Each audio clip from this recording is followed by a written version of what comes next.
Kailangan natin dito ng 1 pack ng konnyaku. Ito ihihiwain na katamtamang nipis lang. Pag nahiwa na natin ito, huhugasan ko ito para matanggal yung amoy nito.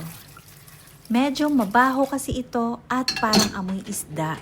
So para matanggal yung ganung amoy, babanlian muna natin ito sa mainit na tubig.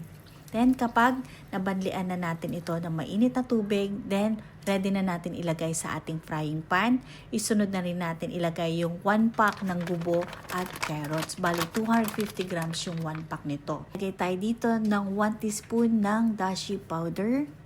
Then lagay na rin natin ng half cup ng water, 2 tablespoon ng brown sugar, 3 tablespoon ng mirin, 4 tablespoon ng soy sauce.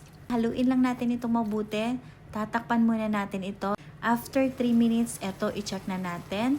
Tsaka natin to hahaluin mabuti. Maglalagay ako dito ng 2 tablespoon ng sesame oil.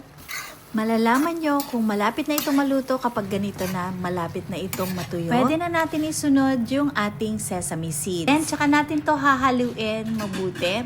Luto na po ito. Ito matitikman sa mga Japanese food na pang side dish nila. Ni-request ito ng mga anak ko dahil isa daw ito na paborito nila na kinakain nila sa school. Tamang-tama nga ito dito sa niluto ko na dinner namin. Sana nagustuhan niyo itong ating recipe na shinare for today. Thank you for watching. Bye!